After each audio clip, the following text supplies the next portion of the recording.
भाई अभी तक बहुत सारे फेलियर्स देखे हैं मैंने। और अपनी गलतियों को एक्सेप्ट करना भाई ये अपने आप में अच्छी चीज़ है मेरे हिसाब से, और मैंने एक्सेप्ट किया है। सीएचएसएल में भी भाई मेरे 151 नंबर है, जैसा कि आप लोगों को पता होगा, और मेरे को ये भी पता है कि मेरी गलतियां कहाँ रही। ठीक है, मैं ये नहीं कह रहा कि मेरा शिफ्ट टफ था या फिर मेरी दिन नहीं था मेरा, या फिर मेरा दिमाग काम नहीं कर रहा था उस दिन। भाई ऐसा कुछ नहीं है, गलती थी तो गलती है। ठीक है, ये चीज आप लोगों को भी समझनी पड़ेगी। और मुझे पता है मेरा 151 नंबर भाई इस बार क्लियर नहीं होने वाला प्री, तो ये भी मैं एक्सेप्ट कर रहा हूँ चीज। ठीक है, और मैंने आपसे, जैसा कि मैंने आपसे बोला था भाई, पिछली वीडियो में भी बोला था कि भाई मैं आपको सिलेक्ट होके, यानी कि आप लोगों को फाइनल मेरिट में नाम दिखाऊंगा। ये कॉन्फिडेंस है, ओवर कॉन्फिडेंस नहीं है अपने आप पे। ठीक है, लेकिन हाँ इस बार मेरे को आइडिया है और बुरा भी लगा है काफी भाई। कुछ दिन तो बोलते हैं डिप्रेशन और बोलते हैं ना एंजाइटी वगैरह, ये सारी चीजें भी हो रखी हैं, और पहले भी बहुत बार ऐसा भी हो चुका है। ठीक है, तो आपसे भाई यही रिक्वेस्ट करूंगा, अगर आपके कम नंबर आ रहे हैं तो एक्सेप्ट करो उस चीज को और गलती अपनी सुधारो, कहाँ गलती हो रही है। ठीक है, अब मैं 151 पे भी नहीं होगा मेरा, ऐसे क्यों कह रहा हूं मैं, जो शिफ्ट का टफनेस लेवल है इजी है थोड़ा सा, इसलिए मेरा उसमें मेरिट लिस्ट में नहीं नाम होगा प्री की जो लिखने की। ठीक है, क्योंकि जो आपने देखा होगा एवरेज स्कोर काफी ज्यादा जा रहा है बच्चों का।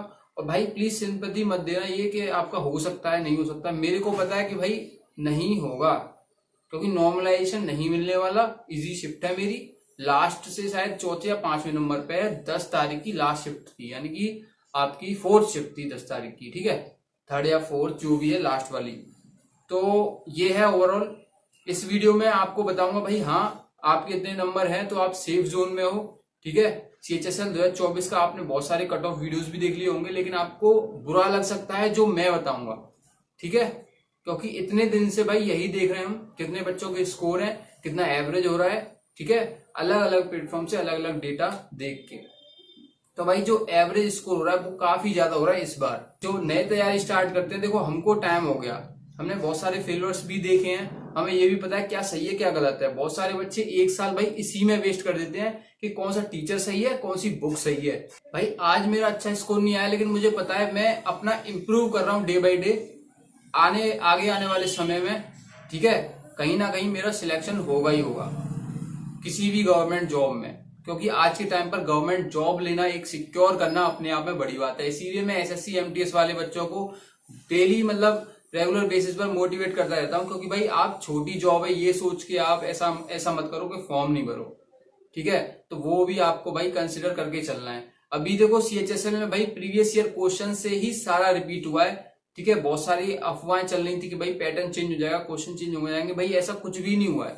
सीएचएसएल में और सीपीओ में भाई प्रीवियस ईयर जैसे ही क्वेश्चंस को देखने मिले हैं। ठीक है, प्रीवियस ईयर क्वेश्चंस ही आपको लगाने हैं। भाई बुक कौन सी ले लो, तो भाई बुक इस वीडियो में देखो मैं आपके लिए बता रहा हूं पर्सनली देख के। ये आरएस अग्रवाल की तरफ से बुक लॉन्च हुई है, एस चंद पब्लिकेशन की तरफ से। ठीक है, ये भाई एसएससी मैथमेटिक्स के लिए पर्टिकुलरली, इसमें सारे प्रीवियस ईयर क्वेश्चंस मिल जाएंगे। अब बहुत सारी बुक्स में क्या है भाई, जो इजी क्वेश्चन है प्रीवियस ईयर वो आपको मिल जाएंगे, लेकिन जो अच्छे लेवल के क्वेश्चन है वो डाले ही नहीं है। ठीक है, अब पता नहीं क्यों नहीं डाले कुछ बुक्स में, क्योंकि बुक्स मेरे पास कम से कम 4-5 हैं अलग अलग पब्लिकेशंस की। ये अभी मैंने मंगाई है, इसे 15 से 20 दिन हो गए। ठीक है, ये मंगाई है, और रीजनिंग की मंगाई है अपने भाई के लिए, क्योंकि उसकी रीजनिंग में थोड़े से कम मार्क्स आ रहे थे। ठीक है, तो आरएस अग्रवाल पे भाई जो ऑथर है मेरे को भरोसा है पहले से, बहुत टाइम से, जब हम 10th कर रहे थे तब से भरोसा है। जो क्वालिटी मिलती है वो अच्छी मिलती है, एरर फ्री होती है ज्यादातर बुक्स। और इसमें भी मैं चीजें देख रहा था, तो आपको वैसे पहले चैप्टर दे रखा है, अरिथमेटिक एडवांस दोनों ही मैथ मिल जाएंगी, सॉल्यूशन सारे क्वेश्चंस के मिल जाएंगे प्रीवियस ईयर के डिटेल सॉल्यूशन के साथ, शॉर्ट ट्रिक भी मिल जाएंगी क्वेश्चंस की, जो अप्रोच आपको एग्जाम में जब आप एग्जाम दे रहे हो तब फॉलो करनी चाहिए वो। ठीक है, ऐसा ना हो कि आप भाई रेगुलर ट्रेडिशनल मेथड यूज कर रहे हो और आप उसी में उलझे जा रहे हो। तो भाई इसमें आपको चैप्टर पहले कॉन्सेप्ट मिल जाएंगे सारे, फॉर्मूले मिल जाएंगे सारे, उसके बाद प्रीवियस ईयर क्वेश्चंस मिल जाएंगे सारे लाइन से।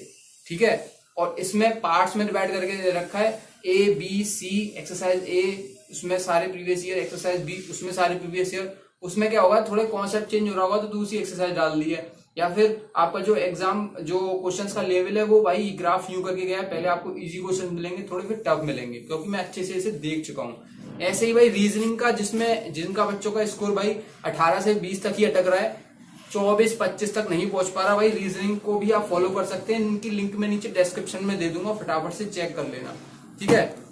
सेम रीजनिंग में अप्रोच फॉलो की गई है, प्रीवियस ईयर सारे क्वेश्चंस हैं, कॉन्सेप्ट दे रखे हैं हर चैप्टर के। मेरा नहीं पता, मुझे नहीं होगा, बहुत सारे डाउट आ रहे हैं कि भाई आप हमें बता दो मेरे इतना स्कोर है, मेरा इतना स्कोर है, होगा या नहीं होगा ये बता दो, हाँ या ना। क्योंकि भाई बहुत चीजें होती हैं, आपको टाइपिंग की भी तैयारी करनी है, आपको इंग्लिश पर भी ज्यादा ध्यान देना है, ठीक है। कहीं ना कहीं आपकी सीजीएल की तैयारी वहां से डिस्टर्ब होगी, क्योंकि भाई आप टाइपिंग 35 की निकालनी है आपको स्पीड, ठीक है, 5% एरर के साथ, तो वो अपने आप में थोड़ा सा टफ हो जाता है। लेकिन सीजीएल में भाई इतना टफ नहीं है टाइपिंग, नॉर्मल टाइपिंग है, केवल आपको पढ़ाई पे ज्यादा ध्यान देना है। आप खुद देख रहे होगे एवरेज स्कोर ज्यादा जा रहा है। यूआर कैटेगरी में भाई देखो, आपके नॉर्मलाइज बता रहा हूं मैं, ठीक है, ऐसे नहीं बता रहा कि आपके रॉ स्कोर है, ऐसे तो भाई बहुत सारी शिफ्ट है।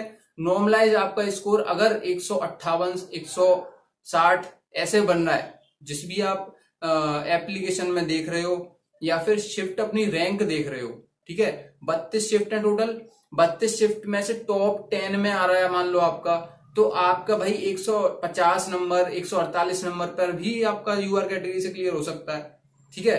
तो ऐसे ही है भाई साहब, 100 मैं 60 का लेके चल रहा हूँ, क्योंकि 158 का लेके चल रहा हूँ, क्योंकि इसमें नॉर्मलाइजेशन होगा, अपने हिसाब से वो चीज देख लेना भाई। ईडब्ल्यूएस और ओबीसी 152-53 के आसपास, ठीक है, नॉर्मलाइज आपका स्कोर इतना हो रहा है। और बात रही एससी और एसटी कैटेगरी की, तो भाई 130 के आसपास अगर आपका नॉर्मलाइज स्कोर हो रहा है, तो आप मतलब ये समझ लेना कि भाई इस बार प्री हो जाएगा आपका, टाइपिंग वगैरह प्रैक्टिस करने लग जाओ अच्छे से, क्योंकि टाइपिंग में भाई बहुत बच्चे फेल होते हैं, बहुत सारे तो ऐसे होते हैं जो एग्जाम में बहुत अच्छा स्कोर करके और टाइपिंग में फेल हो जाते हैं।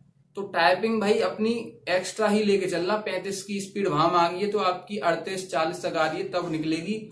लेकिन ऐसा भी नहीं है कि नहीं निकलती, निकलती तो है बच्चों की, लेकिन वहां पे प्रेशर अलग हो जाता है, बहुत सारे कीबोर्ड की साउंड आप सुनते हो। और मैं तो कहूंगा भाई ईयरफोन लगा लो, कीबोर्ड की साउंड जो माइंड में चलेगी आपके, उसके साथ टाइपिंग करो, जिससे क्या है आपको वो एनवायरमेंट मिल जाएगा एक कि हाँ भाई हॉल में बैठे हैं, टाइपिंग की आवाज आ रही है, सब बच्चे कर रहे हैं, मैं भी करूँ जल्दी, तो कुछ ऐसा, ठीक है। और बस भाई इतना था मैंने बता दिया इस वीडियो में। बुक्स की लिंक नीचे डिस्क्रिप्शन में दे दूंगा, आप लोगों को कोई भी डाउट है कमेंट कर देना। और मैं बात अपनी करूं तो भाई मेरे को पता है 151 नंबर पे मेरा क्लियर नहीं हो पाएगा इस बार, क्योंकि इजी शिफ्ट पड़ रही है। लेकिन क्योंकि भाई आप लोगों को भरोसा है मेरे पे या नहीं है मेरे को नहीं पता, लेकिन मैं आपको भरोसा दिलाता हूं भाई, आपको सिलेक्टेड होके दिखा दूंगा, ठीक है। हो सकता है ये सीएचएसएल का मेरा लास्ट अटेम्प्ट हो, ठीक है, क्योंकि एज मेरी अप्रोक्स 26 होने वाली है अभी, और इस सीजीएल का भी सीरियस होके पेपर देना है, ठीक है, अभी जो सीजीएल का आने वाला है। और 1-2 मेरे एग्जाम अभी पेंडिंग में हैं, हो सकता है अगर भगवान ने चाहा तो उनमें सिलेक्शन हो जाए, तो आई होप। तो देखो अगली वीडियो में मिलता हूँ, क्या होता है पता चलेगा आपको अगले एपिसोड में। जय हिंद, जय भारत।